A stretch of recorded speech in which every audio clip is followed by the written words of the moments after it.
మనం జీవితంలో సక్సెస్ అవ్వటానికి నేను ఒక మంచి టిప్ ఇస్తానండి. మనం పురాత కాలంలో విన్నాము.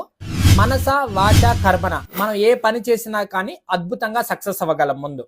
సార్ మనస, వాచ, కర్మణ అంటే ఏంటంటే, మనస అంటే ముందు మన ఆలోచనలు. నువ్వేదన్నా సాధించాలి, ఏదన్నా గెలవాలి అనుకున్నప్పుడు ఫస్ట్ ఆ సాధించాలనుకున్నది నీ ఆలోచనలో చాలా బలంగా తయారవ్వాలి.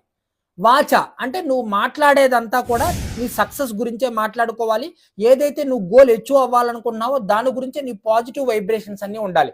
కర్మన అంటే నువ్వు చేసే యాక్షన్స్ కూడా ఆ వైపే ఉండాలండి. ఈ 3 కానీ ఒకే డైరెక్షన్‌లో గాని అలైన్ చేయగలిగితే ఖచ్చితంగా మనం ఆ పనిలో 100% సక్సెస్‌ని పొందగలమండి. ఇప్పుడు మనం మాట్లాడేదొకటి, మనం ఆలోచించేదొకటి, మనం మాట్లాడేదొకటి, మనం చేసేదొకటైనప్పుడు ఎప్పుడు మన జీవితంలో సక్సెస్ అవ్వలేం. అందరూ సక్సెస్ అవ్వాలనుకుంటారు. బట్ ఎందుకు సక్సెస్ అవ్వలేరంటే వాళ్ళు అనుకునేది